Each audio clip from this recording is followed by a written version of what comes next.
Bases dropped on an SDH PM. John here, Jason there, you there. Thanks for dropping by, as you always do. Very, very busy day across the board here in the SDH footprint. Let's see, Jason, we've got stuff going on literally right now with Don Garber discussing the changes for Major League Soccer. We've got World Cup qualifiers going on right now. CONCACAF is starting their activity today. It's have it on the monitor to my left. We've seen Europe today. Am I missing anything? You had Africa today, Asia today as well in World Cup qualifying. TV changes for MLS as well. That might be lost in the radar with the schedule change. We got a ton of stuff to talk about. Let's start with the schedule change just because it's the most fresh news. Just announced, I think Don Garber just concluded his press availability about it. We knew it was likely coming. The vote was going to be today, and they work very hard, I think, in these situations to set things up to get passed when it comes to that time. And this was one that had been worked on for a little while. The league is at a point now where I think it's ready for it. I think there's just a misunderstanding about how much of a change this actually is. And I'm glad they've made the point that I think it's 91% of the dates are the same. Because they are. It's just they are. You're changing when you start and when you end more than anything. And you're not playing in December and January in the times that you don't play. And you're not playing through the Super Bowl in the times that you don't normally play in the current format. And you're going to lose some of the really bad summer dates in terms of heat. Now, I know summer crowds have been good in some markets, and that's why you're going to start a little bit earlier than some other leagues around the world might, also because you're taking a winter break. It's kind of a hybrid between what England does and what Germany does, for example, where they take a winter break. There's just no perfect time to avoid everything you'd like to avoid. Other sports are going to happen. You're not going to be able to avoid them all, so don't even worry about, well, now the playoffs are against the Stanley Cup. So, whatever. There's nothing you can do. There's going to be something. There's always going to be a reason to complain. It's not perfect because nothing's perfect. The only reason we played in the summer before was because when pro soccer started in the United States, it was brought here to fill summer dates in stadiums. That's it. That's all. In England, would it be better to play through the summer? Probably, weather-wise. But they don't, because it started a long time ago playing the way that they do. I'm glad that we can change stuff and not get locked into this tradition of it has to be this way. I like where we are, and I like this move because now enough teams have control of their stadiums. You have, I think, a stronger overall fan base for this league that will attend no matter what. And it will put you in a better alignment in terms of the transfer windows where you'll be able to do more business in the transfer market. And that's going to help this league grow. And I think this was kind of the last step for the league to really push on and compete with Brazil, with France, with the Netherlands, with maybe Belgium, although I think we're probably past Belgium at this point. Maybe Portugal. And we're probably past Portugal across the whole in terms of being the fifth biggest league in the world. France is that right now. They might not be for long. I think this is the kind of move that starts to change that, and it starts to make it so much easier for clubs to do business, attract bigger players, and sell bigger players, and then bring in even bigger players. Yep. Jarrett Smith's going to hop in here in just a second. The wording that Executive Vice President of Sporting and Competition Nelson Rodriguez used with the scheduling in and of itself, he said, you're starting in prime conditions, and he meant that in the meteorological sense. You're starting in prime conditions, and you're ending in prime conditions. Mm-hmm. And the number that you used, 91% of the calendar, is still the same. I mean, instead of starting when it's cold and miserable in some places and ending when it's cold and miserable, possibly for your final, you're starting it better and you're ending it better. That's a win. That's a good thing. I'm thinking so. Just a wild idea there. I mean, yeah. So, Jarrett, we have just started the discussion of the changes that were announced by John Garber, where you have the scheduling now. It's going to, and I know that you want to talk about the sprint season. I know that that's one of the first things that you want to get into here is that sprint season of I need a better name for it than that. yeah. So it is a it is being reported, not Roughly. quite yet confirmed. 14 games ish from mid-February through mid-May of 2027 before everything gets in line where you're playing mid-July of 27 through mid-May through May of 28 in that first year of the new format. But you're winding into that 14 match window, Jarrett. And I know that was the first thing that popped into your head. And you the two of you are trying to figure out a name for this thing. We are, and we'll figure it out. It's going to take a little bit of time, I think, because it's got to come organically. You don't want to jump into something that's going to be sloppy, which is how MLS handled this, and that it wasn't sloppy. Talked about it. It's a two. I think they said the presser is a 2-year process, and I think they did the body armor. Alex, it'll be body armor. I think body armor is still one of the presenting sponsors. But the way you built it, it seems like it was very well thought out. I know it is a very popular thing on this here internet to, when discussing Major League Soccer anywhere on this planet, to just kind of lob stones and to be perpetually upset and always find something to be pissy about, because that's just the way people want to operate more often than not. But they've made a big decision, but they've done it in a way I think that also gives them flexibility going forward. You're not going to be playing through December and January. No one's going to go to Toronto and be asked to play in January or up into Montreal and recreate the Revenant. You've got the break there that'll give players a built-in break in the middle of the season, which I think is going to be great for them because it's already going to be such a long season. We haven't even gotten into the fact that you still have cup competitions that will factor into this. You have U.S. Open Cup that factors into this. Yeah, that's going to be an interesting one, because right now the Open Cup, because we've always done pro soccer. Well, I mean, even when I think if you go way, way back in Open Cup history, they did the, like fall to spring kind of format. Way, way back. We're talking like 30s, 40s.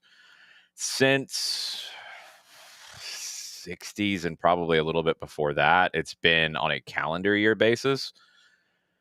Will they switch because MLS is switching? What will USL do is another question. There's been talk about it. The USL Super League right now on the women's side does this kind of a calendar. Will others follow suit? Will U.S. Soccer stick with a calendar year cup that might cross over 2 MLS seasons, or will they change it?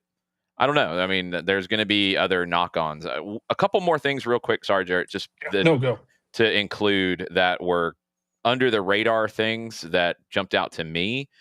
The transfer window elements of it, the 3 Canadian teams in MLS will be, and FIFA and CONCACAF are all on board with this. They will be part of the U.S. transfer windows for this. So Canada's format might not change, for example. Their calendar format might not change. So this way, Canada's not stuck trying to serve the Canadian Premier League and other competitions in Canada with the 3 MLS teams being in a different calendar. That's a good move by everybody involved. Also, I do really like the idea that Nelson Rodriguez talked about, that the league is going to push for, to end their window just a little bit after the major European leagues. I think Turkey right now is probably the biggest league in the world that's on this kind of a format that does that. And it can open up some doors. It's not going to hurt you on the front end of it at all. A lot of the business when we're talking about the top 5 leagues in Europe gets done the final week, as we saw this past year, the final day. It can open some doors for players who maybe got froze out, maybe got replaced and they didn't find somewhere to go. It might give you a couple extra players that you might not have gotten otherwise. So I like those two things that are kind of subplots to this. I do too. The Open Cup thing will be interesting. That'll be pretty tricky to figure out because you get into, to your point, what does USL do? What about NPSL? And but the NPSL is a question you always have, that if a You team and like you can't. makes a run, yeah, And you can't. I know that's what I'm getting at. It's no disrespect to the amateur teams, but an amateur team hasn't won this competition since pro teams entered it. You can't structure the cup, and this is when everybody got so bent out of shape about them starting earlier. Well, be an amateur team that goes year round instead of purely relying on college players in the summer where you have a very Yeah. short window. Now, the whole college situation could change as well, and you might see college teams in the Open Cup because they might be semi-professional anyway, like they already are. That's a About to say, whole nother element. Yeah, that's over here. But you have to structure the competition based on what's best for the overall group. And when you have 90 plus professional teams, you're scheduling it for the 90 plus. Now, the difference is going to be now you're going to have 27 of them on one calendar and the other 60 plus on a different calendar. How does that get reconciled? I would assume MLS Next Pro will end up following this. That's not finalized as of yet. According to reports, that's been discussed, so it's not going to be a surprise to any of the independent teams, for example. So you think they'll follow? Will USL follow? I don't know. It'd be kind of funny if USL touts being pro rel like the rest of the world, but then they're not on the same calendar with the rest of the world, and MLS does, and then we're all arguing about being like the rest of the world. Yeah. Alex, you give me an idea though with the caffeine. So I don't know who we have to call to do it. Can we get the 14 game sprint sponsored by Four Locos? Oof. As long as we get like a Four Loco shootout or something at the end of it. Only four. Oh, you have do- it only be 4 frames? Yes, it'd be a 4-frame shootout. Four frames, and it's the old 35-yard run. Of course. If I'm creating it, it's 35-yard shootout, no question. Mm-hmm. Yes. The Four Locos Cup. I mean, It will never get done again. And which, Nope. to be fair, Four Locos should never be done more than once. nope. So yeah, okay, cool. We got that settled. Okay, next order of business. But to your point, Jason, I will give them credit because I think MLS stubs their toes sometimes on things, and not all the time, but I think they've left themselves room to make changes, which is good. You don't want to come out of this and say, this is exactly how we're going to do it. We're going to do this forever. No, you're going to do it one year and you're going to step back and look at it and go, we can do this better. We can do that better. We should change this. Yeah, you're getting more onto the international break structure, but we can do this better. Makes it easier to do that. We can tinker with playoffs. We can tinker with groups.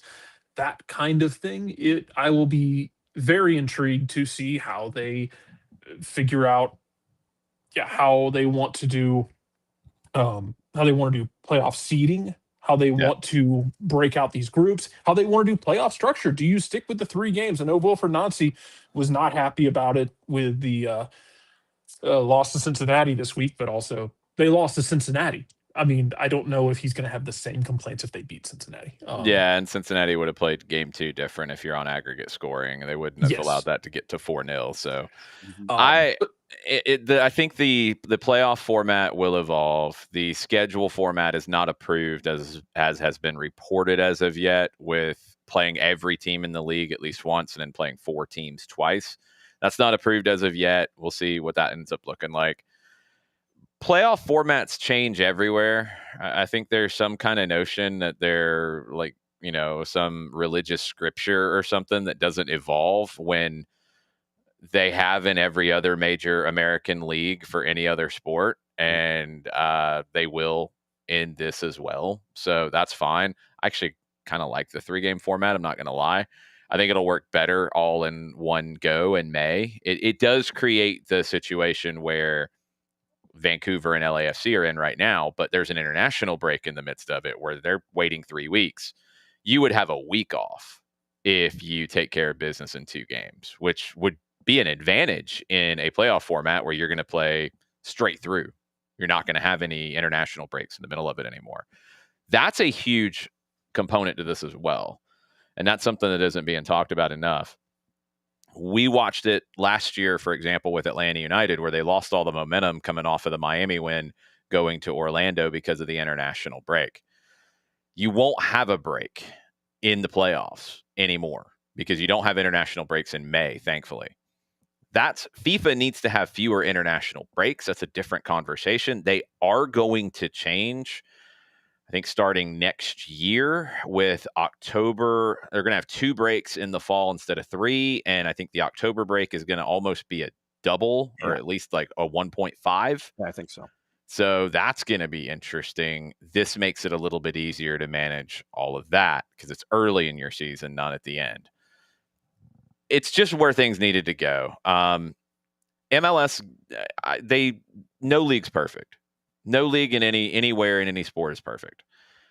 Out of startup leagues that have launched since the full establishment of, what's the last one? The NBA in the 40s? I mean, Major League Baseball, the National League started in 1876. The American League in 1901. Mhm. The NFL started in 1929, if I'm not mistaken, when it fully became the NFL, somewhere in that ballpark. Yeah. Hockey was going on a long time before, and they had like a handful of teams beating each other up all winter. Yeah, the original 6, yeah. Yeah. And then the NBA kind of grew out of a couple other leagues, and I think really became the NBA late 40s. Yeah. You had the 2 leagues that merged, and they had some of the same lettering as like the BAA and whatever the other league was, and turned into the NBA in the late 40s. Since then, in terms of startup leagues in any sport, nothing touches MLS. Nothing. The ABA was going broke before they got a few teams into the NBA. The startup hockey leagues, the startup American football leagues, all of them failed, were about to fail, maybe got a couple teams like in hockey, like they did as well, into the Big Daddy League. Mm-hmm. No other startup league has done what MLS has done anywhere. MLS is ahead of the A League in Australia. I think it's ahead of the J League. That's a debate. I think the quality is definitely ahead of the J League. You don't have Lionel Messi, Son Heung-min, Rodrigo De Paul. You don't have those guys in the J League. That started a little bit before MLS. There's nothing that compares. Like, is it perfect? No. I don't think there is a league that's perfect. But has it done the best startup league since the NBA was formed? The years surviving should tell you that answer. There's not another one. I mean, the J League started, I think, in 92 or 93, and it's been consistently growing and steady.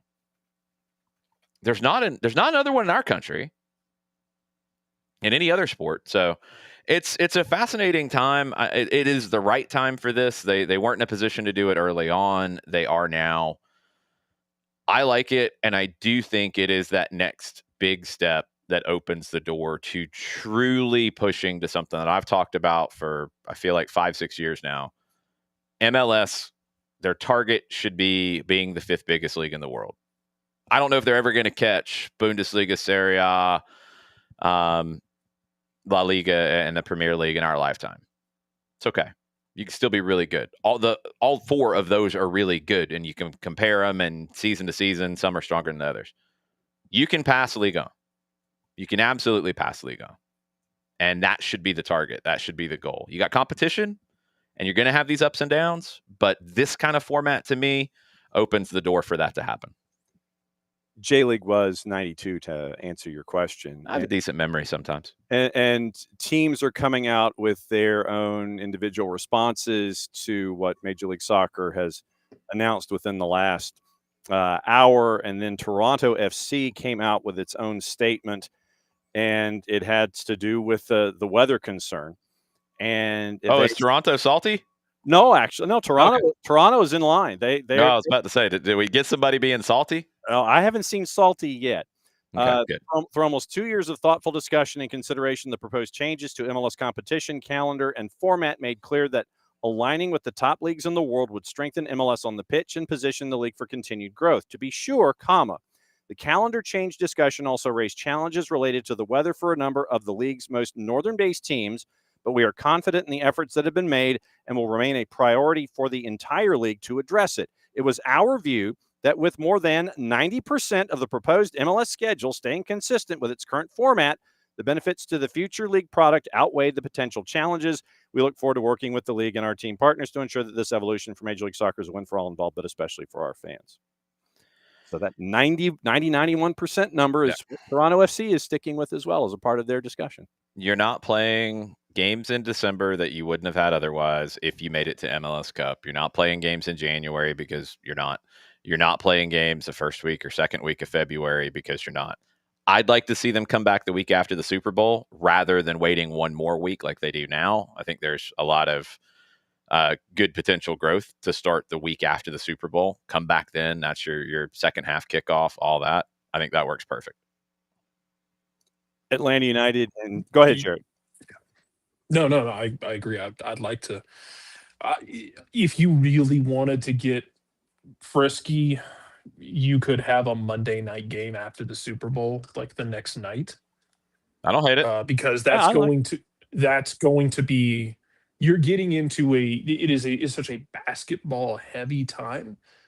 Pitchers and catchers will just be getting ready to report for baseball. You'll have conference play for college basketball, and you will have, NBA action and NHL. But I think that Monday could be there, and then of course I think we all have long preached the gospel of MLS. When you do your weekend thing, it would be really swell if you would schedule one Friday night primetime game.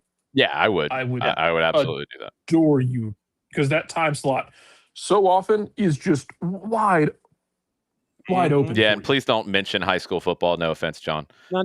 That's not an issue here. That it's such a regional. It's not thing. an issue, even if it is a regional thing. It's not. It's not the same audience. I know, it would hurt John's availability. That is the only person right now that would really be affected. Oh boy. I mean, but no, it's not.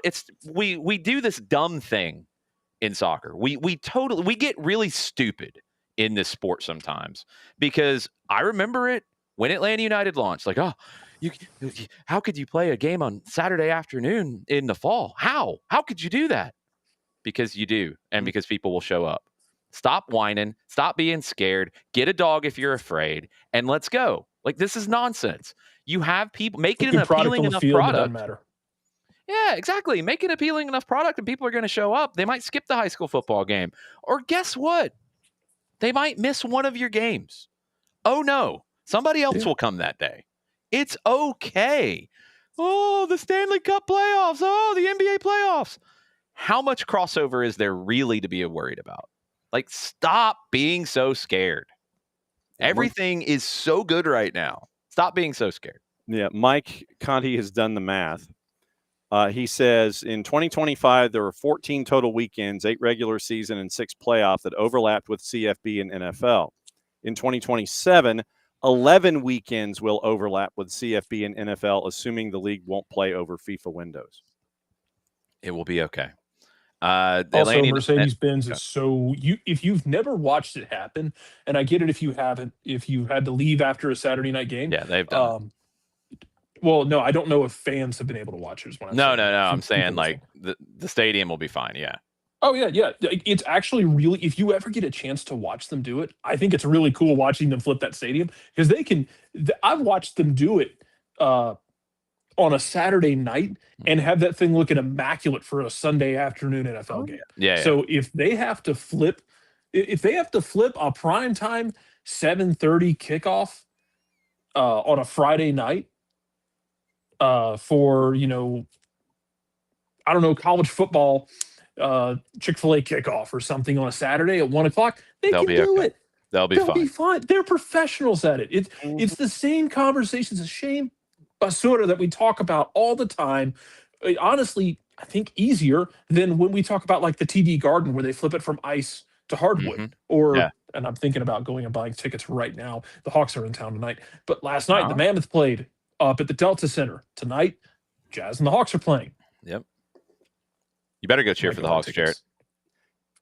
I am not a turncoat with that. The only team I've adopted here is the Mammoth. No, I'm not saying you would cheer for the Jazz. I'm saying go so you're there to cheer for the Hawks because you might be the only one.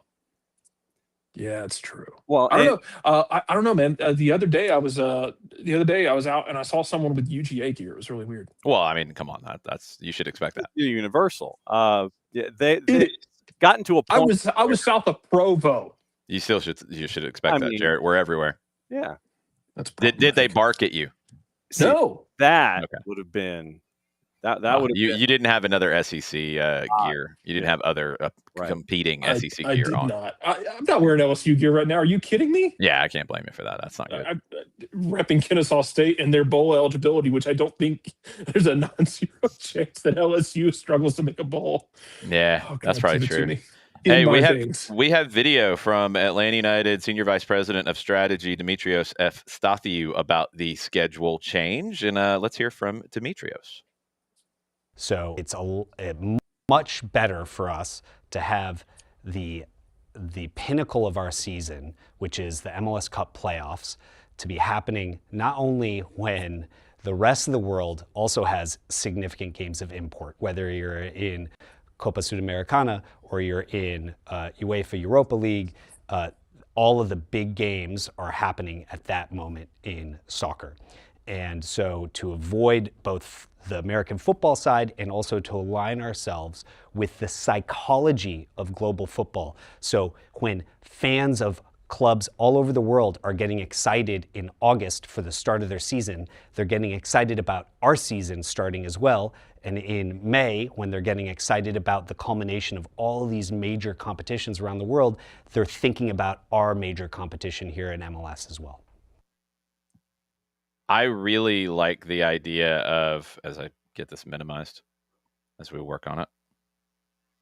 Let's do it that way. There we go. Yeah. I really like the idea of, as we've seen at times in major European leagues, there not really be much to play for in May because the title's already decided.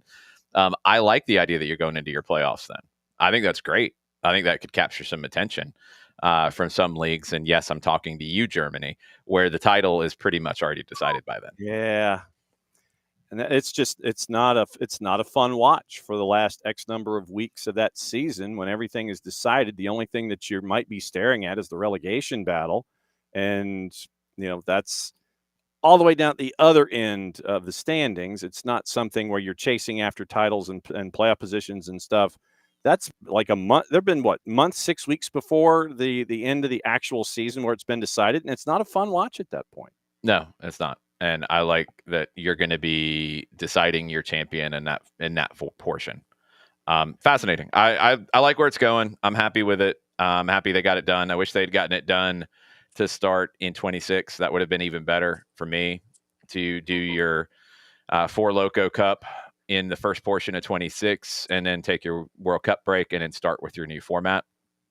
But as Don Garber said, they want to get it right rather than rush it. And if it took a little bit longer to convince people and get people on board and get people, really moving in the right direction, it's okay. You can make it work.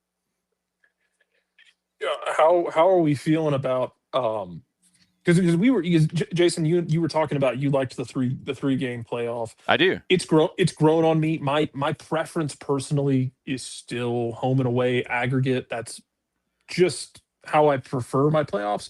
I would do home and away all the way through, including the final. If I'm doing that, the final's home and away as well. Oh, absolutely. I agree with you. Yeah. But this, as I've discussed with people, this 3-game setup has given us always take the over on the amount of mass confrontations because the amount of raw hatred that develops when you play the same team 3 times in a week and a half is substantial. And if you think that's bad, to your point, and I know the schedule has not been approved. I'm not trying to get too far ahead of it. Right. Don't get ahead of it. Putting things in groupings, division groupings, geographic footprints. Oh my God, the hate! You're going to be able to drizzle that hatred like molasses. Yeah, I mean, you're going to play teams twice like you already are, but you're only going to play these teams twice. So you will what's on the table, it sounds like, is you'll be in groups of 5. So you'll play 4 teams twice. And in Atlanta's case, pretty much any geographic grouping you do will probably see you with Nashville, Charlotte, Orlando, Miami. Mm-hmm. Cool. Yeah. You're going to play them twice. Maybe DC if you want to do, then you're going to, I don't know who you're going to take out. Maybe you're going to put Nashville up with the Ohio teams or whatever. If it's groups of 5, that's all that makes sense. If you do anything else, you're being silly. I would be entertained by that simply because Nashville and Cincinnati fans truly hate each other going back to the USL days. Yeah, that's fine. But Nashville's growing in their hatred list with Atlanta fans too. Yeah. So they're doing a good job of becoming hated. But then you play, that's 8 games, and then you play everybody else in the league, which would be, I love that. What, 25 teams? No, you have to play somebody else twice, right? Let's see. It also puts more value back on the you got to play somebody else twice. For what it's worth. So you play one more team twice. So okay, if we lose Nashville or whatever, then you get that one. Whatever, you figure it out. Yeah, you're supposed to play 34. It does make the Supporters Shield more important again because you're playing everybody. I like that format. It hasn't been approved as of yet. We'll have to wait and see. I'm good with it. I don't know how everybody else is feeling, yelling, throwing things, being angry, because that's what we do. I'm not sure. But I think this is the best way forward for the league. I really do. And I was not on board with this 5 years ago at all. I didn't think you needed to change then, but things have evolved to the point where I think it's the right move. I mean, you're now in line with, once again, you're in line with all of the other calendars around. It's not for that though. That for me, and I want to be clear, like I am never one to be like, oh, do what Europe's doing. No. Right. No, I could care less. It makes sense from a business perspective and from a calendar perspective. Yeah. The calendar, because you're ending in better weather. You are starting in better weather. You are not playing in the coldest portion of the year, just like you're not now. It just makes sense. Mm-hmm. And then from a transfer business perspective, that's the reason why being aligned is good. Not just being aligned to be aligned, because that people just point to that like it means something. Right. No, it's because of the business. It's because of it will be easier to buy and sell in the summer, which will be your off season, like it is for most of the leagues that you will be buying and selling with. And it will be easier in that January window to make deals because you will be in the same mindset as everybody else. So it makes sense from a business perspective. They said this was the first year where you did over 200 million in transfer business. I think that was outgoing in a calendar year. That's without being aligned. You will spend more and you will sell more with this format. You will. I'm begging some of y'all to spend more money or get left behind. Either one. No, that's going to happen too. I mean, look, that happens everywhere. It happens in every sport. As the league grows, like some people can't grow with it ownership wise, and that's okay. They'll sell and they'll make their money, and that's where you make money in sports. It's not generally season to season. It is when you sell. That's when you recoup. And if you do things right and you bought in at a good number and you do the business correctly and then you sell whenever that is in your lifespan, that's when you make your money. It's not going to be year to year where you're going to make crazy money. You'll have some years where you're positive. You'll have some years where you're negative. Your valuation is what drives it. And ultimately, that has grown up substantially for every owner in this league. And that's going to jump again, too. That's a big deal. And to your point about the business model, that was what was the thing that was one of the points that I was hoping would be addressed from the calendar sense, where you're not having to sit there and either play from behind or try to anticipate yourself because your window was staggered. This puts you on that even negotiating calendar with everybody else, to where you're not having to try and figure out one thing one way or the other, where you're not gauged with the rest of if you're trying to chase after European talent or something like that, then your calendar's now aligned with that. And you're not having to try to anticipate your own moves or have to react to something and be reactionary for it. You're now in line. It's not before or an after now. It's more of the selling for me that is an even bigger aspect of this, because you've seen it over the years, and I think probably the most famous case is Taylor Twellman. When he was playing at his best for the New England Revolution, they did not want to sell him in the middle of their season. And it's understandable. They were chasing titles. And he lost out on the opportunity to go play in Europe. Other players have been in that situation too. So now that's your off season now. It makes much more sense if the biggest leagues in the world that are going to spend the most, and the Premier League's at the front of the line in that because they have the biggest revenues, if they come in and want to buy your players, you're going to be more likely to sell in the summer when you can go out and replace them to start your next season. Right. It makes it so much easier to do business. And that's the biggest benefit.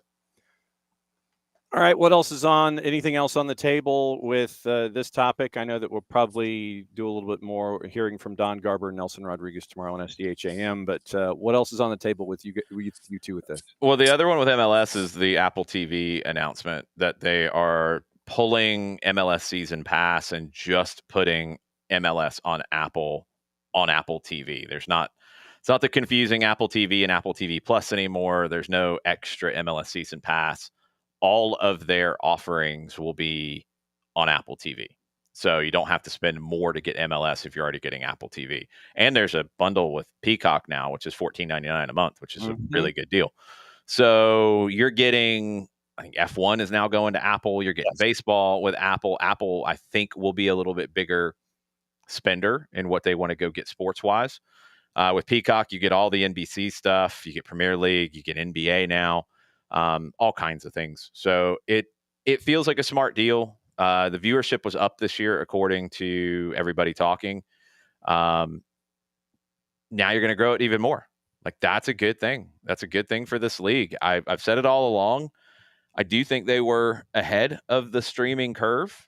I think it was the right decision to make when they did it, because I was tired of being insulted by ESPN and Fox people when that was the place where you had the national games. I was tired of turning on SportsCenter after a game and being insulted for having watched said game that preceded SportsCenter.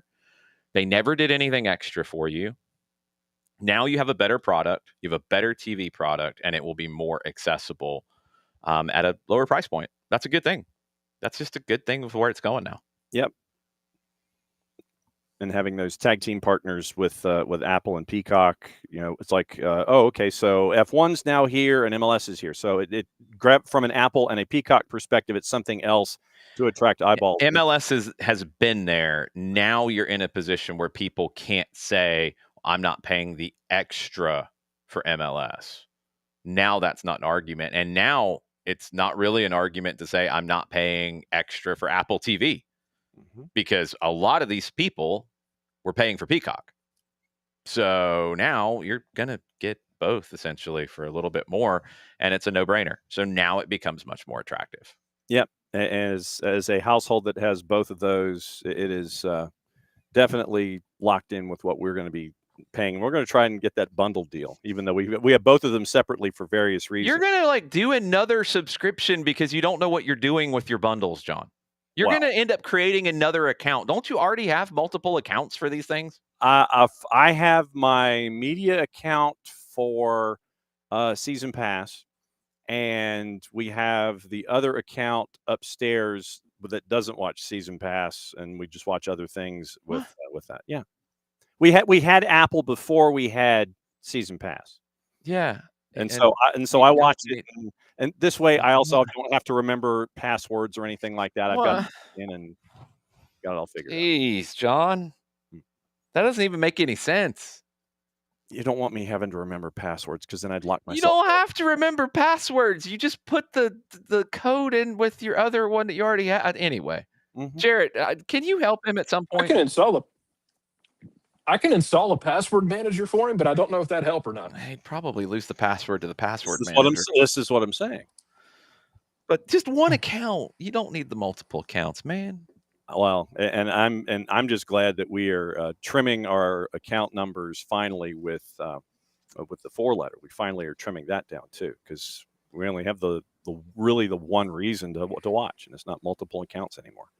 Why did you have multiple accounts? Because who are we talking about here? You just had multiple accounts and it was easier just to keep them? For some reason, you created a second account? Well, it was like the boss had hers and I had mine, and You didn't need to have that. and now we're finally just like, let's just have the one. You only needed the one to begin with. I know. I have lots of questions, always. I know. Ay, ay, ay. Sir, Anyway, I'm Yes. I'm excited. excited too. absolutely. The Four Locos Cup is going to be amazing. I'm going to start working on random awards that we can hand out. each Digital week Tackle because- Araceli of the week. Yep. Yes. Man. For those of you that don't know, please Do go the look up centimeter. digital- Do the centipede. Do the It's the centipede. digital crawl, John. It's the digital crawl. It was amazing. That was awesome. It's but not only like for the silliness of the Four Locos Cup, also because it's a 14-game season, the urgency will be there. Yeah, that'll be ridiculous. It'll be good times. Yes. Somebody's getting fired over a 14-game Yes, season. that'll happen. They start out like 100%. 0-8 or something like that. They won't get to 8. It'll probably really affect how No. they finish 26. But anyway, Yeah, like if CF Montreal starts out 0-4. Joey, CF Montreal might go 0-1, and Joey Saputo might come into the locker room yelling at people. true. Listen, if Wilfred Nazi could put up with Joey Saputo and drag Montreal to a third place finish, ain't shit the Celtic board can do to ruin him. Celtic fans, if you're scared, get a dog. You don't deserve this man. Yeah. No, they don't. No, they don't. Oh, can he do it against Livingston? Can he do it on a rainy night against Hearts? Oh. Oh, hard. I was saying if you just said Hibbs, I'd have been more impressed because Hibbs is top of the table. Just silliness. Just give me that chaos. Ridiculous. All right, we got World Cup They're qualifying trying. to talk about. Suriname and El Salvador are goalless in the 39th. That wasn't where I was going to start, John, but sure. Were you gonna start with a certain sending I off? was going to start with VAR becoming my favorite thing in the sport. Yeah. The video assistant referee in UEFA spotted Cristiano Ronaldo being a bad boy, and he got sent off. Nice. And it was glorious, and the Irish fans were probably saying things that I shouldn't repeat. Ireland, Ronaldo was trying to square up with the Ireland coach Yeah, too that's as he not walked off, or somebody on the Ireland bench as he walked off. that's not smart. No. Yeah, you had issues coming into this. He was running his mouth before the game. He had been a problem in the first game between these two in Portugal, but now that group is interesting. Portugal should be fine. They will be at home against Armenia on the final day on the 16th. All they need is a win there to clinch. A draw might be enough. Yeah. The game that's fascinating is Hungary hosting Ireland, because that will basically be a play-in game to the playoffs. Hungary's on 8 points. Ireland is on 7. Ireland will have to go to Hungary and win.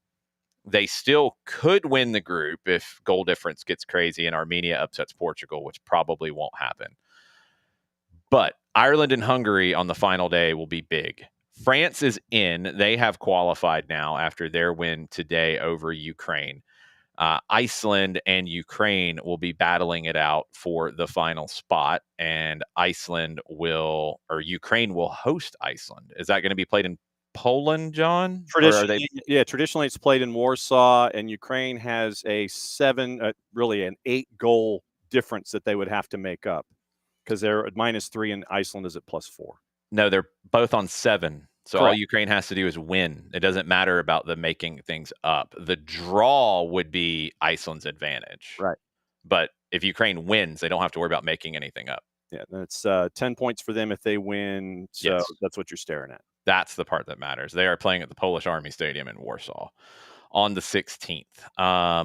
Other games today in UEFA. What was the other one?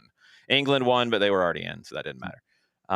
Albania is into the playoff. So they are trying to get into their first ever World Cup. They have clinched the playoff spot out of Group K. That is it for today's news there. We do have news out of Africa as well when it comes to World Cup qualifying. Cameroon is out. They were defeated on a late goal by DR Congo. That was in the 91st minute in stoppage time. DR Congo wins. They will play Nigeria. Nigeria needed extra time. A 89th minute equalizer from Gabon sent that one to extra time. Then Victor Osimhen woke up. He scored twice. 3 goals in extra time for Nigeria. They win 4-1. So Nigeria and DR Congo will play for a spot in the Interconfederation playoff. UAE hosted Iraq in Asian playoff for the playoff spot. 1-1 draw there. Both goals in the first 20 minutes. Second leg will be in Iraq. So you would think that they have the advantage going into that to try to get back to their first World Cup since 1986. If they get through here, they would go into the Interconfederation playoff next March. And it's sounding like the FIFA Interconfederation playoff games are going to be played in Mexico. The UEFA games will be obviously played in Europe, and you'll have seeding and everything affecting who hosts. New Caledonia and Bolivia have already qualified for those playoffs. Yes. New Caledonia lost the final of Oceania's automatic to New Zealand. Bolivia finished 7th in CONMEBOL's round-robin qualifiers of chaos. And so in Asia, you mentioned UAE. And so North Macedonia is staring square in the eyes of a qualifier. They're not going to catch. Well, they're probably not going to catch Belgium. It'd be hilarious if they did. They won't, because Belgium plays on the final day. They play Liechtenstein. So they'll be fine. And then they go to Kazakhstan on Saturday. So they will be fine. But North Macedonia and North Wales, Macedonia that'll be a fun little thing to watch. Yes. North Macedonia, they only have the 1 game left. So this is where the odd number is. Suriname scores to take the lead against El Salvador. They've got control of their group. Suriname could be going to their first World Cup. The North Macedonia-Wales situation. So Wales has got 2 games in this window. Wales is at Liechtenstein on Saturday. And then they host North Macedonia on the final day. Both should be, because Wales should beat Liechtenstein. They should both be on 13. I don't know if Wales is going to beat Liechtenstein by more than 6. That's the difference right now in goal differential between these two. And that will affect if a draw is enough to get through or not. So, yeah, that's going to be an interesting one. Italy left it late against... who'd they have? Moldova today? Yeah, Moldova. They scored 2 late. I mean, it didn't really matter because now Italy has to beat Norway by 18 goals to qualify. Italy will go into the playoff. If you would like some casual soccer terrorism, if Scotland defeats Greece Saturday, then it comes down to a matchup with them and Denmark on the final day in Scotland. And if Scotland wins that, they would win the group. Yep. Denmark has... No they one will wants host Belarus on Saturday. So they'll win They'll that. beat Belarus. Yeah. Scotland goes to Greece. If they win and they're both on 10, Scotland's not going to get the goal difference, so they'll have to win at home. Denmark They pulled would be a draw. A draw would be enough. Yeah, the only draw in that group for both of them was a draw between Scotland and Denmark in Denmark. Scotland and Greece is going to be hard to watch, man. Oh, yeah, that'll be horrendous. That will be mince, as they say. Yeah, Scotland is just trying to drag this thing by the shattered ankle across the finish line to get in without having to go through a qualifier. And San Marino. Their fans will be great. Oh, yeah. Like, wherever Scotland, if Scotland makes the World Cup, wherever they end up in the United States, Mexico, or Canada, their fans will be top shelf. They'll be insane. The quality of the game on the field, horrendous. Probably something to be left to be desired there. Awful, just awful. Real quick run through in UEFA. Germany and Slovakia are both on 9 points. Germany will host Slovakia on the final day. Northern Ireland still alive. They have to go to Slovakia tomorrow. They have to win that. Then they'd be on 9. Germany will probably be on 12 because Germany goes to Luxembourg tomorrow. They should be fine. And then Germany and Slovakia on the final day. So Northern Ireland still got a shot, probably more for the playoff, but it's possible. Group B, Kosovo right now should be in a spot to get to the playoff. It's not booked yet. Slovenia and Sweden still have an outside chance at that. Sweden, and the playoff gets weird with the Nations League route to get into the playoffs too. So Sweden very well could get into the Nations League performances, which is crazy because they've only got 1 point. They're not out yet, though. Switzerland should be okay. Switzerland will host Sweden on Saturday, and then Switzerland will go to Kosovo on the last day. Kosovo's one who has never been. Group C, we talked about that with Denmark and Scotland. Group D, France is in. Iceland and Ukraine will be battling for the playoff spot. Group E, Spain, they're at least going to get into the playoff. They should be okay here. They will host Turkey on the final day. Turkey is hosting Bulgaria on Saturday. Bulgaria has been horrendous. 1 goal in 4 games. Georgia hasn't been much better. Georgia's on 3 points. They would have to win out and get a lot of help. That's not going to happen. It'll be Spain and Turkey, and probably Spain winning the group. We talked about Portugal and Hungary and Ireland. Group G, the Dutch and Poland are battling it out. The Dutch are going to win the group. Poland should be the playoff team, although Finland wants to say something about it. Poland's got 2 games. Finland's only got 1. Poland tomorrow is hosting the Netherlands. And then Poland on the 17th is going to Malta. So Poland will get points in Malta for sure. We'll see if they can beat the Dutch. The goal difference is so big, I don't think they're going to get into winning the group. Austria looked like they were cruising in Group H. They dropped points last time out in October. They're still good, but Bosnia-Herzegovina is still alive. Romania is still alive. I think Cyprus is actually still alive. San Marino is mathematically too. No. Do not confuse people, John. San Marino is actually not alive when it comes to qualifying in anything resembling a normal route. Yeah. It is about as atypical a route as possible. Because it involves the stupid Nations League route, which is stupid. I repeat, stupid. They need to get beat so bad that somebody else gets in so they get a Nations League qualifying spot because they won a Nations League group against bad teams. Yep. And that would get them into a World Cup playoff spot, which is stupid. I repeat, stupid. Yep. Northern Ireland has to beat Slovakia. And then Saturday, if Romania beats Bosnia-Herzegovina, they would be tied for second in Group H. And then if that comes to pass, San Marino plays Romania on Tuesday. San Marino needs Romania to get into the playoff in a normal route, not the stupid Nations League route. Because then if they do, then that opens up a stupid Nations League route for San Marino. Stupid. Austria, they go to Cyprus on the 15th, and then they host Bosnia and Herzegovina on the final day. That could be a spot for actual real qualification. Possibly.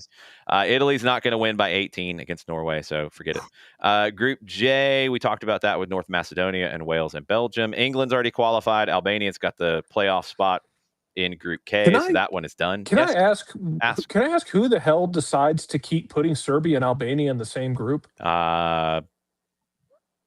Beelzebub, possibly. I guess. Please quit grouping them together for safety reasons. It's not good. Jesus Christ! By the way, Albania. You're probably getting to this. I apologize. Go ahead. Go ahead. No, go ahead. Albania's on 14 points. Serbia's on 10. You're going to be able to hear that celebration from a long way off. No, you heard it when Albania beat Serbia, and Albania's in. Like Serbia's out.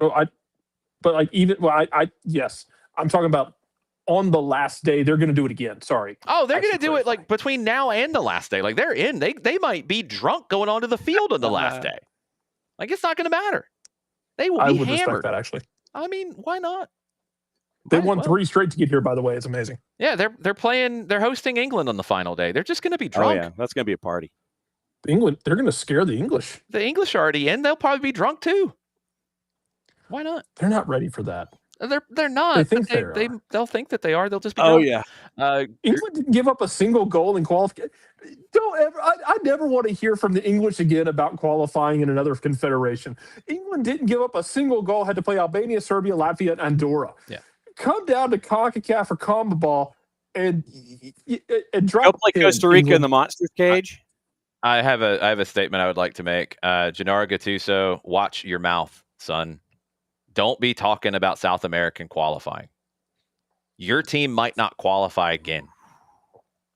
Don't be talking about South American qualifying, Gennaro Gattuso. You could not handle Bolivia. Drag Italy to La Paz. They could not handle it. They could not handle Barranquilla. No. They could not handle El Monumental in Buenos Aires. They're not qualifying in Europe playing bums. So how are they going to get out of South America, even if 6 teams out of 10 get through? Stop it, Gennaro Gattuso. Go beat Norway by 18. Yeah. Let's see it. Group L, Croatia right now leading the group. They have an interesting one. They'll get in because they are the final day going to Montenegro. They'll be fine. But Faroe Islands trying to keep their hopes alive. They only have 1 game left. They are at Croatia tomorrow. The Faroe Islands have won back-to-back. They're on 12 points. Czechia's on 13, but they host Gibraltar. They'll get in. They'll be fine. So the Faroe Islands need Gibraltar to go naturalize a whole bunch of players, and they need to beat Croatia. Sorry, Faroes, but it was an amazing run. We give you props. Right now, the Nations League spots, if I can decipher this nonsense because it's massively stupid. No, it doesn't even make any sense. This whole situation makes no sense. I guess right now, if things fall the way that they are, it would be Wales, Romania, Sweden, and Northern Ireland getting in via the Nations League route. So we talked about Wales and Northern Ireland trying to get in, like real teams. They might do that, and that would open up a door. Moldova would get in before San Marino would. Again, stupid. Italy will probably lose to San Marino if they have to play them in the playoff. That'd be epic. I Stupid. want them. I know they won't. I understand that. So I'm going to preface this when I tell you, I really want, if Italy's in the playoff, make them go to La Paz. Bolivia's in the playoff spot in South America. Yeah, if you don't remember, the Europeans don't have the guts because they're doing their own little playoff thing. Yee! Because they're doing Nations League nonsense. If you remember correctly, Venezuela had it. I know they blew it. They blew it on the last day. They totally and they blew got run out of the building on the last day. Yep. It's very sad. I was hoping that they would get through. But Bolivia getting through, if they can do it, that would be very cool as well. I was just hoping Venezuela would get in for the first time. We got a bunch of debutantes, so that will be cool. Suriname could be joining them. They're up 1-0 at halftime. Yes, that is correct? Yep. So we will know by Tuesday night, and I don't know all the kick times off the top of my head on Tuesday. I think Atlanta Soccer tonight could end up being a World Cup qualifying watch along at the end, possibly to determine the final spots in the World Cup out of CONCACAF, which will be insane. And they all play at 8. They do. No, they all play at 8, so no, it won't be a watch along. Every game is scheduled for 8 o'clock across 3 groups. Instant reacts. So 8 o'clock CONCACAF madness on Tuesday night. That's gonna be a mess. Yes. I mean, I'm here for it. I'm not mad. When that's like, done, I want it to be a sloppy mess. Yes. When that's done, we'll know 42 of the 48 teams for the World Cup. That's gonna be that Tuesday is gonna be fantastic. I'm looking at the draw procedure for like AFC, CAF, CONCACAF, CONMEBOL, OFC, and all that. Because are you trying to find a loophole? Yeah, basically. I'm trying to tell Italy to go post up in La Paz and see what man. happens. No, Gattuso is pretty tough, but watch your mouth. Watch your mouth talking about South He's American tough, qualifying. but you can be as tough as you want. Toughness don't mean jack shit when you can't breathe. There's that. Mm-hmm. That's true. Yeah. Or they could be distracted by New Caledonia and go there. Send the Bolivians to Italy. You think Bolivians wouldn't go in there and start kicking? That's true. That would be funny. Mhm. There'd be a brawl. Gattuso against Bolivia would be hilarious because he might come out of that loving the Bolivians more than his own team. No, it's very possible. It's very, very He's possible. Like, they lost 4-0, but they were still kicking and running after the 90th minute. What were you guys doing? Crying. Checking tea times and restaurant open and close, and can we get a late cap? Can we get a late table at a restaurant? I am writing this in my head right now that put Bolivia against Italy. Gattuso is going to leave there wondering if he can go coach the Bolivians. Yeah, it's true. Mm-hmm. What questions / comments are people lobbing at us? Are they yelling at us? Are we being yelled at? Let's see. Yeah, I'm checking other news to see if Ronaldo's still crying. he probably is, because that's fun. You probably. But then if there's a God, he is. He motioned towards the Irish bench on the way off. It's not smart. And then his coaching staff came and moved him. Like, man, don't do that. Not smart. Don't. Oops. Gattuso got after Jarrett. Gattuso got after Jarrett. Well, Jarrett. Somebody dumped Jarrett. Did Jarrett dump Jarrett? He might have dumped himself. We do have some folks talking about the U17 matchup tomorrow morning. Yes, and that's at 9:40. Is it 9:45 in the knockouts? We will confirm, and it is no. The U.S. is not at 9:45 tomorrow. They are at 10:45 tomorrow. Okay. Is that correct? Yeah, round of 32. 7:30, you got Portugal, Belgium. You got Zambia, Mali. 8 o'clock, you got Switzerland, Egypt. 8:30, you got France, Colombia. Ooh, that's tasty. 9:45, you got Argentina, Mexico. That's tasty. 10:15, you got Ireland, Canada. 10:45, you get U.S., Morocco. Yeah. So So as we are going off the air, so we'll have a bit of a look-see off to the side with France and Colombia at 8:30 and Argentina, Mexico at 9:45, and then 10:45 as we're leaving, we'll have early returns on USA and Morocco tomorrow. Will CR7 put an cheap shot elbow onto an Irish player while getting Dos Acero'd against Ireland, and Portugal lost 2-0. We are all highly entertained by what happened. Yeah, you can tell me you want that something Portugal's else? going to make the World Cup. I don't care. I'm going to relish in this moment of watching him cry, walking off the field, getting shut out by the Irish. Anyway, Jason, what? I'm checking to see if I can give you something else that's very entertaining, but I don't know if I can. You remember our definitely not our old friend, Luis Rubiales, the former head of the Spanish Federation? Yes, he was a target. The one who was absolutely ridiculous with Jenny Hermoso while celebrating a World Cup win, and then ran his mouth and then tried to keep her silent, all kinds of stuff, and eventually was pushed out. Well, I guess he's written a book. Well, he was doing as the author, he was doing I guess a sit down. Yeah, it was like a sit down on a short little stage, I guess like a bookstore or something. Yeah, a little interview thing. And the crazy thing is, if I'm not mistaken, his uncle, who is also known as Luis Rubiales, came into said event while his nephew was on the stage and started throwing eggs at him with 3. Got him with 3, and then Luis Rubiales tried to go chase him. So Luis Rubiales tried to chase Luis Rubiales after Luis Rubiales threw eggs at Luis Rubiales and made contact with said eggs. That would be accurate, I believe, yes. Beautiful. Yeah. Luis Rubiales, the former soccer executive, writes the book, and his uncle just starts humming eggs at him right in the middle of the presentation. It was, I believe the book is called Killing Rubiales. He's a victim now. yes, after what of he did. course he is. Yes, good. He was a victim of 3 eggs from short distance, is what he was, and that was glorious. Do we know the His distance? younger uncle, I believe.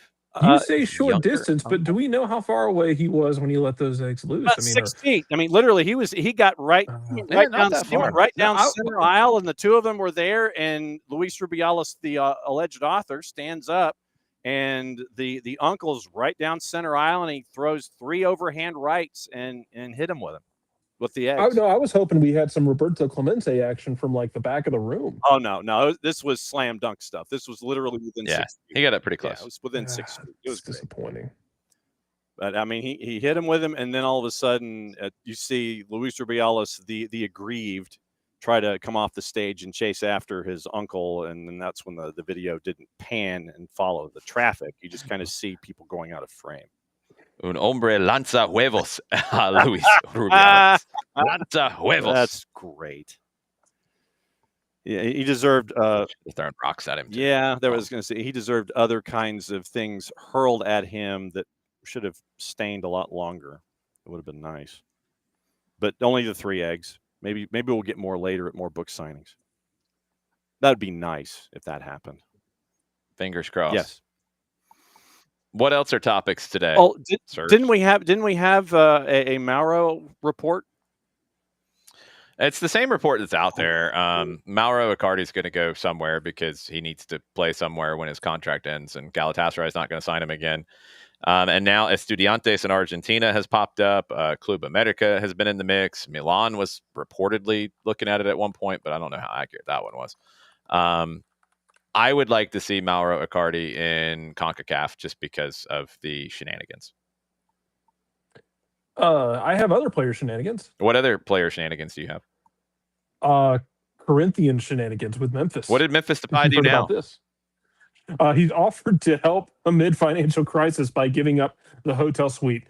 So if you don't know, when Corinthians signed him, they gave him like a super fancy penthouse with like a chef and a butler and all these things. Like, yeah, really fancy. Everything. Yeah, and he's making like I think like $9 million a year or something. Like stupid. He's pacing Brazil on salary, and it's not particularly close. Memphis has offered to help, allegedly, has offered to help deal with some of those financial issues, because Corinthians, if y'all don't know, is like I think 12th or 13th in the Brasileiro. Yeah, not so good. So no, they're running out of money, and they're paying Memphis all this money, and they gave him a penthouse, and they can't afford to. I don't know. I'm guessing they're not going to be able to afford players at this rate. Oof. Don't give a penthouse to a player. Well, Santos might get relegated. Wow. I'm sure that's going to go over. I'm sure that's going to go over with quiet dignity and grace. Yeah, Neymar will handle it very nicely. Yes. Neymar's going to try and come to MLS at one point, and it's going to be No, that's what I mean. I agree with you, but it's going to be both kind of funny and tragic. No. At the same time, when Neymar tries to come to MLS, no one was like, "No, we're good." Okay. One thing about the Italy-Norway game where Italy needs to win by 18, which they won't, they're probably going to rest some players as well who are one booking away from suspension, because you don't want to pick up a yellow in a game where you're not going to win 18-0. No. And you don't want to then have a player miss out on a playoff. Yeah. Sandro Tonali is one of those players. So would not expect to see him against Norway. No. I fully expect to see him against Norway. No. Gennaro Gattuso is not that dumb. No. What was it? Roberto Mancini is newly employed. Yeah, he took the money. He goes to Al Sadd in Qatar. Yeah, he had chances to go to more competitive leagues, and he chose not to. He chose the. He's unserious. He chose the check. Yeah, I mean, look, it happens, but he can't be looked at seriously anymore. Mm-hmm. He failed massively with Saudi Arabia's national team as well when he was getting a big check. and failed to the point that they had to go get Hervé Renard, the fixer, to come in and take care of business with his white dress shirt, and he did, and he got them in. Yeah, and people still don't like him for what the Saudis did to Trinidad and Tobago and to Jay Fortune. Well, yeah, but I don't think he told them to do that. I think it's more about the player who did that. That's a different conversation. If you want to blame that on the manager, I think you're reaching. That was just the difficulty of the tackle at the time was rather. Yes, it was a bad tackle. I don't think he was teaching bad tackles. And then was it the Turkish Federation? They had a bunch of suspensions. They're suspending like 5,000 more people because they're all gambling, probably, allegedly. All of them. I think it was 1,000. Like I think it was over 1,000 in total of people who are getting suspended, which is chaos with players and referees. I'm still trying to figure out how that. It was 102 players that were sanctioned, and I'm still trying to figure out how that one ref that was busted had like 12,000 bets. He must have been good if he was gambling that much. He must have been good at it. I'm just still trying to figure out how you do that. It's like you place the bets because you have the money. Like that, I'm saying he's good at it because that's how he has the money. Talking the bulk number. How do you do that many thousands of bets? Are you prop betting your way through life? Yes, and he must have been winning to some extent. Either that or he's independently wealthy, but I'm guessing he's not if he's a referee. Yeah. And so the Turkish Federation suspended 102 players. Yeah, 102 players, 25 from the top flight, 77 from the second tier, terms ranging 45 days to 1 year. 152 referees as well. So yes, Turkey's not in a good spot right now when it comes to gambling. No, and Turkey, and they have requested an extra special window for transfers because of all the suspensions of all the players. Yes, that's fine. Let them have it. Second half, somebody else can sign Mauro Icardi from Galatasaray because they just want. Yes. Second half. Jesus. Oh yeah. Why not? I found a list of some of the things that Memphis was getting from Corinthians. Yeah? Pretty ridiculous. Exclusive chef, relationship manager, armored car. Is the relationship manager with the special chef? I don't know, but I think there was a scandal with a model down there, so they might not be doing their job. Oh boy. Armored car, private driver. Yeah, he probably needed an armored car. Welcome to Brazil, buddy. Yeah, it's like he's in Brazil. He's not in Miami. Yes, he needed an armored car. Security management, premium food and drink, shoe shine service, Italian bed linen, 24-hour check-in and check-out. Let's see, tea selections. Personal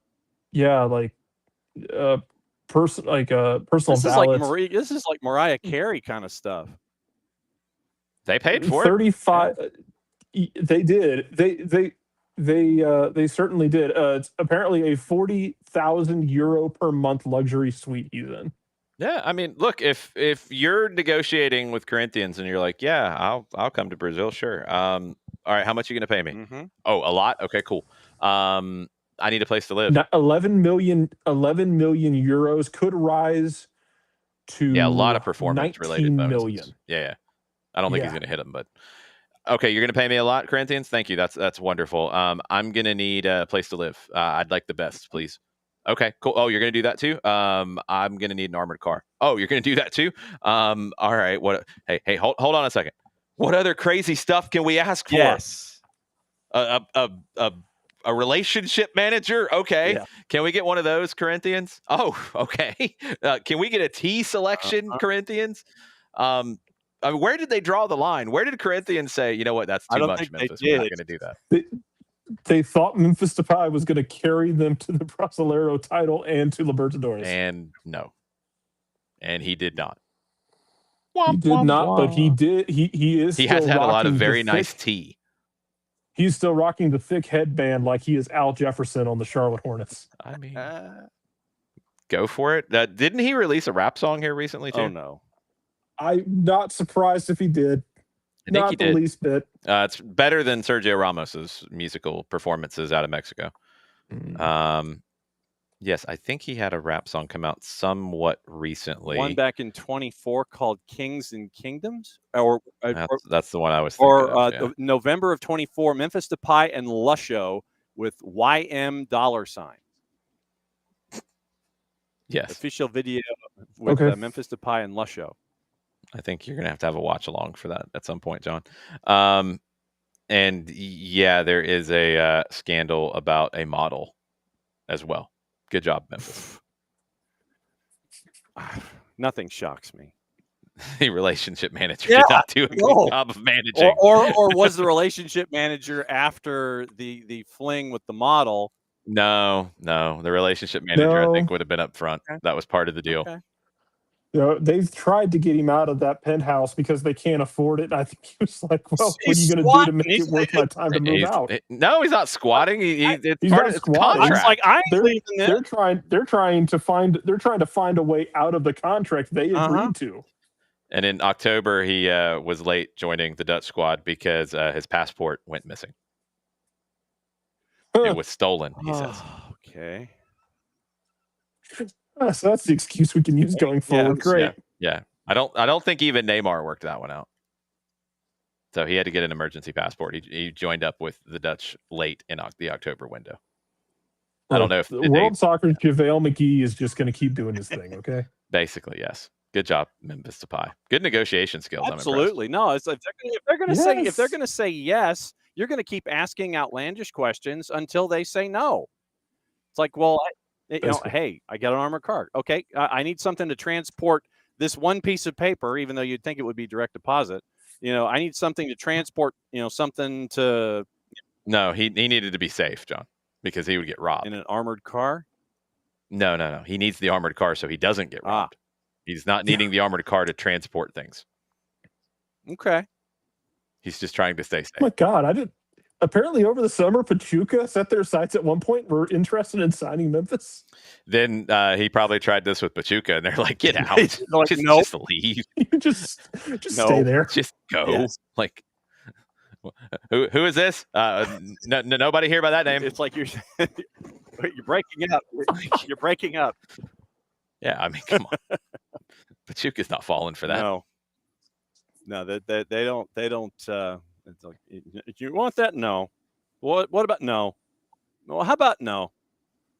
But sure, yeah, you get somebody's gonna pick up the phone and say yes, and you're gonna keep asking until they say no in that particular situation. Yeah, I just want to know where the line was for Corinthians, what they said no to. Yeah, what I mean, if they said yes to all of those things, I mean, probably ownership stake in the club. Yeah, maybe. He might have actually got that at some point. Sign a Bobby Bonilla kind of a deal. No, he got paid up front. No, you're not signing a Bobby Bonilla deal with a Brazilian club, John. Are you crazy? Like, have you heard of John Textor? Yeah, I have. Like, no, you're getting paid up front, bro. Like, no, you're not getting paid nothing. Up front. I'm getting paid up front in cash and making sure that it clears. Yes. I'm taking the owner to the bank with me if he writes me a check, and I'm holding him by the elbow until that cash clears. Can I just get a bag of gold, sir? I was going to say you get precious metals instead. That way you know that it's got the value. Like, jeez, no, you're not doing Bobby Bonilla deals. That's why you need the armored cars, because it's like you're getting paid in precious metals. You need that transport. Will, they can't sell Memphis to buy a Cardi because they can't even afford to pay Memphis, much less sign anyone. Yeah. A Cardi would ask for these things from Corinthians. Hey, I saw that. No. Hey, I saw you gave those to Memphis. What about no? What about for me? No. No, those days are done, sir. I don't know. Go down the road and try. Go try John Textor. See what he can do for you. In a heartbeat. He'd lie about it. Of course he would. Yeah, it'd be like shell game. It's like, hey, here's your contract, or like the what was it, the dude in the what was the financial ad where you've got the fisherman with the dollar on the Geico, yeah. So that close, just missed it. John Textor's actually been quiet lately, which is kind of worrisome. He's going to end up in like Brasileiro B or something. You know, the one that we haven't heard from in a long time, and I actually haven't even looked, Foster Gillette. Oh, yeah. Who'd he piss off now? He was in the news not long ago. Hold on. Did he? I thought he disappeared. No, I thought there was. Well, it might be because, I don't know, it might be because someone fished him out of the water. I don't know. That's I possible. was going to say, because I thought he had pissed off somebody fairly recently. He's been good at that. Total shenanigans. I mean, Juan Sebastian Verón is talking. He was going to do the deal with Foster Gillette. He tried to buy Hearts in 2020. How did I miss this? And they told him to screw off. Hearts actually got it right. Yeah, and then was it September? He was thinking of buying Derby, and maybe that's what I was thinking of. And Mal Morris, I think, basically was like, "Yeah, go screw." So San Lorenzo was talking to Foster Gillette at one point in September, trying to get help. They were that broke. They're very broke. That's how to end up broke and in more court issued. They're in about as bad as it can possibly be when your president gets back into office and goes to the headquarters and the supporters find out about it and start rioting outside to the point that the cops have to come not to arrest the president, but to extract him from the building safely. Yes. Yeah, that's a bad time. Oh, God. Even they said no to Foster Gillette. Yeah. Because the Buenos Aires Herald had that story in October about Estudiantes. I'm just waiting for, at some point in the next calendar year, Foster Gillette and John Texter to end up doing something together. Oh my God, that would be amazing. Also, speaking of old friends alert, Cuiabá in Brasileiro B is where Yamil Assad is now. By the way, really, I did not know where he was. Oh. Well, there you go. You're welcome. Second division in Brazil. Mm-hmm. Which you probably can watch on Fanati's, fntz.co/soccer down here. I think sometimes you can, yes. I think occasionally they make it there. You get more second division Argentine games on TIC than second division Brazil.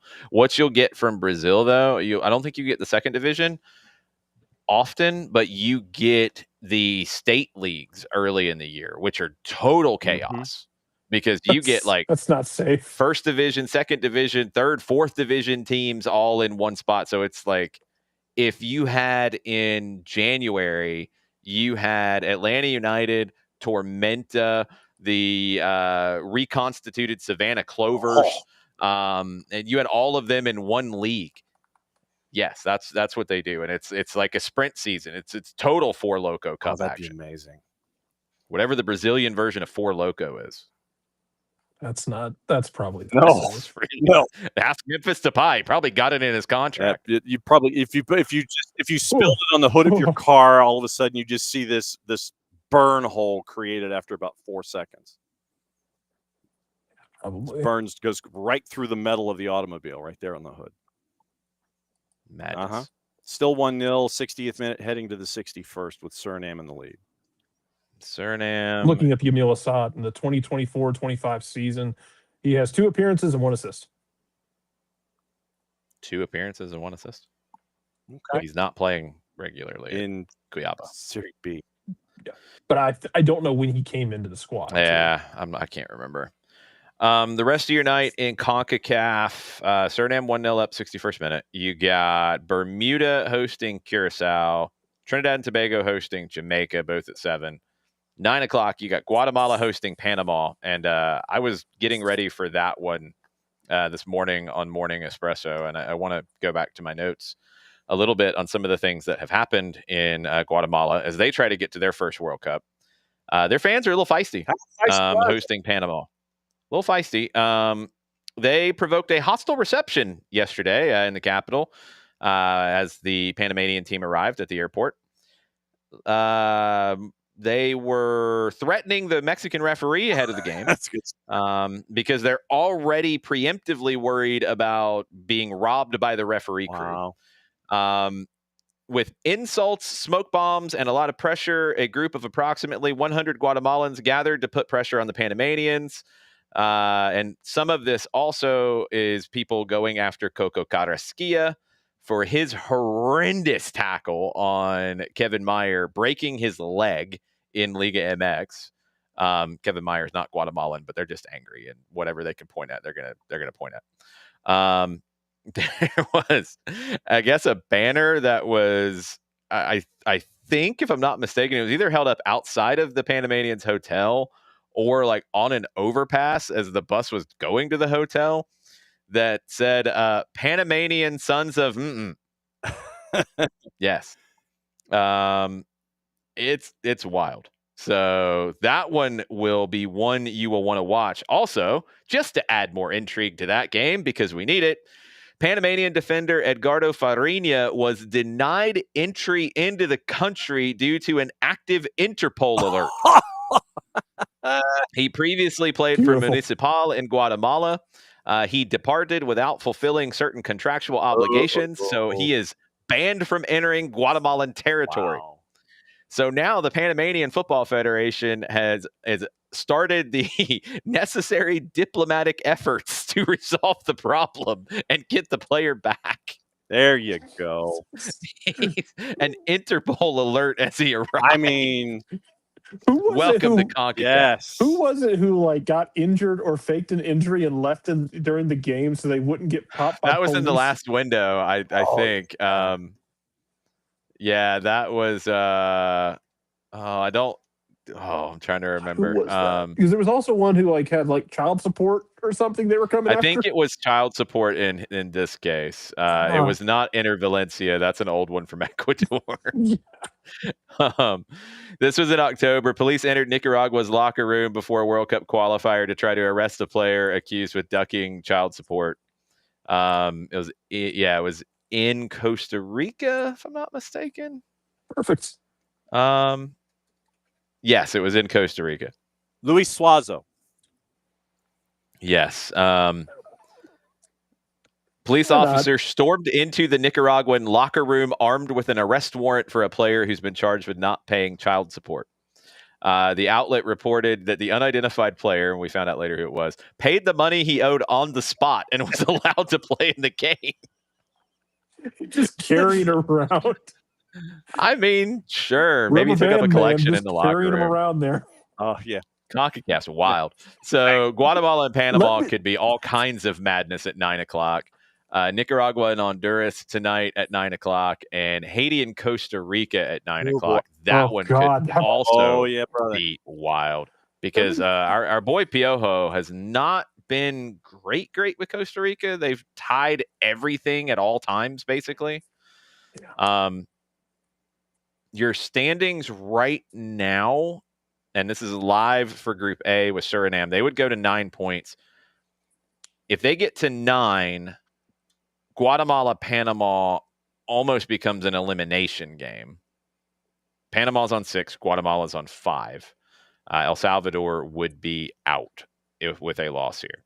Group B, Jamaica's on 9, Curaçao's on 8, Trinidad and Tobago's on 5. Bermuda is bad. They are out. Honduras in Group C is on 8. Costa Rica is on 6. They have 3 draws out of 4 games. Haiti is on 5. Nicaragua is on 1, and they are out. So Honduras is in control in that one. If they go to Nicaragua and win, they should be fine. Your final round of games on Tuesday, like we talked about, everything at 8 o'clock because welcome to CONCACAF. It's madness. Jamaica hosts Curaçao. That could be a play-in game. Panama hosts El Salvador. Panama should win that one. Costa Rica hosts Honduras. That could be a play-in game. Guatemala hosts Suriname. That could be a playoff game, a play-in game, essentially. Haiti hosts Nicaragua. They should win. Trinidad and Tobago hosts Bermuda. They should win. So you might have a game in each group that determines the winner, and the loser could be out of the Interconfederation playoff because the best 2 of the 3 second-place teams will go into the Interconfederation playoff out of CONCACAF. Yeah. So, and right now those are Curaçao and Costa Rica, right? Right now, I believe that is true. Yeah, right now. So Curaçao and Costa Rica, and Panama, I think, is close, but they're not number 2 right now. I think they're number 3 going into today. Let me confirm. Yes, right now it is Curacao and Costa Rica. Panama by goal difference is not there. Mm. And your leading goal scorer in CONCACAF World Cup qualifying in this round is Duckins Nazon from Haiti. Duckins. No, absolutely. My dude. Oh, man, that's great. So So we'll see if anybody I'm gets sorry, I'm arrested in still CONCACAF thinking about tonight. how many Which CONCACAF part? nations. I'm not going to walk around carrying enough money to cover a bench warrant. mm-mm, None. none. Yes, exactly. Like, I guess maybe in Canada. No. Maybe. Maybe. Depends on where. Yeah. Like, I'm not Yeah. walking around with enough money to cover a warrant for my ass No. through any of these countries, No. including this one. Nope. No, not doing Nope. it. Dude paid it so he could play. Mm-hmm. On the spot. Said, okay, I got you. He pulls out a wad of cash out of his gym bag. It's like, what is it? Sits there and he just kind of goes like this. You can see I just wondering if there's any more wild things in Guatemala tonight. Oh, I'm sure there will be. The Guatemalan Presidential Guard will protect the Panamanian national team. At what cost? I don't know, probably a lot. Mm-hmm. But they probably need it, so they're going to pay it. Yes. England, you would not last a day in the asylum upon which we were raised. Oh no, Gennaro Gattuso, go to Guatemala. See how that one goes for you. Jeez, Guatemala City. That's not gonna. No, that would not go well. It would not go well. that's going to be a wild. All right. So you're saying multiple screen experience at 9:00 for CONCACAF? 9 o'clock CONCACAF, you will want to be there for Guatemala, Panama, and Haiti, Costa Rica for sure. And you want to make sure that Honduras is handling its business in Nicaragua as they should. But Haiti, Costa Rica, and Guatemala, Panama should be both must watch. Where is Haiti hosting their games? Hang on. Because they have not played in Haiti in years. They are in Curacao. Yeah. They are Playing at the Ergilio Hato Stadium. Right, and I think they were just they're playing both of their matches there, but you wonder how much of a home field advantage it is. None. It is not a home field advantage at all. So it's but they still might qualify, which would be very cool. Absolutely true. CONCACAF all night. Get ready. Buckle up. Yep. So tomorrow morning on the AM side, it's Nino and Nico in the Power Hour. We get you ready for the weekend in hour number 1. But since we didn't have a morning show today, Nino and Nico slide from Thursday to Friday. So Nino Torres from Gold TV at 10 o'clock. Nico Moreno talking playoffs, Seattle, all of the fallout, and anything else that's on his mind at 10:30 in hour number 2. But yeah, hour number 1 sets up the weekend as we know it. Going to be a wild one. I was looking to see if there were any updates on the situation with the pots for World Cup qualifying. Will's asking if Haiti's exile is still earthquake related. No, I do not think it is. I think it is safety related, if I'm not mistaken. I'll confirm that in a second. That is a long and complicated political answer. Yeah, I'm not going to go into the full backstory, but I will answer that question in just a second. I don't think our friends at Football Meets Data, which is a very good follow on the X, they have not updated with results here of what the pots will look like for the World Cup draw. Because that's the other element with some of these games and some of the friendlies that are happening as well. How teams do. I think the Italy-Norway game is actually important because if Italy wins, they're not going to win by 18. If they win, they could, if they qualify out of the playoff, they could be in pot 1 in the World Cup. There was talk originally that all of the playoff winners were going to go into pot 4, which would create a wild situation of whoever gets Italy would be the group of death. I don't think, at least according to what the reports are saying at this point, they will be seeded based off where they could be seeded, which I'm wondering how they'll do that because that playoff will happen after the draw. So I wonder if like that group of play-in teams, because the UEFA draw for the playoff will be immediately after they know who's there. I don't know if whatever group Italy is gets a pot 1, and then if it's somebody who's not Italy that wins that group, because Italy has proven to not be good at qualifying for the World Cup as of late, then it could be somebody else in pot 1 that you would absolutely love to get if you're a team in pot 2. Germany could fall into pot 2, which would be interesting. So that element is going to get really, really fascinating to watch here the further you get into this over this next few days. Oh, I have the Haiti answer, courtesy of our friend John Arnold. Yeah, that was who would have. March of 24, Haiti's longstanding national stadium, the Stade Silvio Cater, was overtaken by gangs, with the Haitian Federation putting out a statement confirming it had lost possession of the facility and confirming acts of vandalism. No events have taken place there since then, and it's not clear if or when it may be able to host important matches again. That leaves Haiti without an approved venue, even if peace were achieved. And he's got a great story on ESPN.com about Haiti trying to make it into the World Cup without having a home stadium to play into in their home country. Yeah, and in that article, he spoke with Don Deedson Luicius, who played at one point for Atlanta United's academy, played for KSA Pro Profile here locally, and went to Europe, and now is with FC Dallas. He ended up in Atlanta for a while, grew up near the airport in Haiti's capital.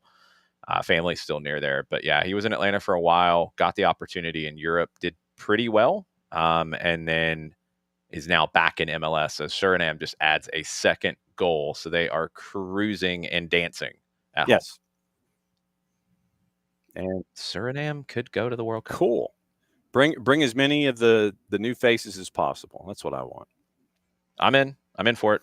And yep. So with right now, they win, they'd be at 9. El Salvador would be. They can't clinch tonight, but yeah, they'll be in the driver's seat. The El Salvador, if they lose tonight, that'll be 4 losses in a row after winning their first, and then we'd be staring at Panama and Guatemala for the rest of Group A. Yeah, that's going to be the wild one tonight. That and Haiti and Costa Rica. Those are going to be the 2 to watch in the 9 o'clock on Paramount Plus. There you go. But anything else on your mind before we get out of here? No. We're not going to look up what Nicholas Bentner's up to lately because it's probably nothing. Thank you. And so 9:05 tomorrow morning, it'll be SDH AM for the weekend. And Jason, what's next for you? Anything going up tomorrow? No, thankfully. I'm not doing anything. Good for you. I'm trying not to anyway. I'm sure something will come up. But yeah, so Jarrett, that's the rundown. Be on the lookout for the next edition of Full Time from The Athletic with our friend Jillian Sakovitz. Talked to her today about Atlanta NWSL. So that will be coming soon. I'm not sure how quick that gets flipped. Very cool. So I think that's all that I have in the can right now. And I'm going to try to do nothing tomorrow. As you should. Because I know that we might be looking at college soccer on the weekend since it's the Division III tournament, and Emory's playing at home on the women's side. We'll probably keep it's over there down the street, back that way. Yes. So Jarrett, what about you? You go cheer on the Hawks, Jarrett. There you go. Yeah, seriously, it's 4:40 in the afternoon, so go cheer on the Hawks. Yeah, I might do that. I have to make dinner. Okay. First. Suriname just scored again, and they're dancing again. Wow. Same dude, same dance, same spot. Yeah, I mean, why not? 76 minute, and it's looking like Suriname. Yep, man, they could be that much closer to getting in. So we'll keep an eye on that tonight. Once again, multi-screen experience, Paramount Plus. Look at everything in CONCACAF, especially with all the matchups that we're talking about.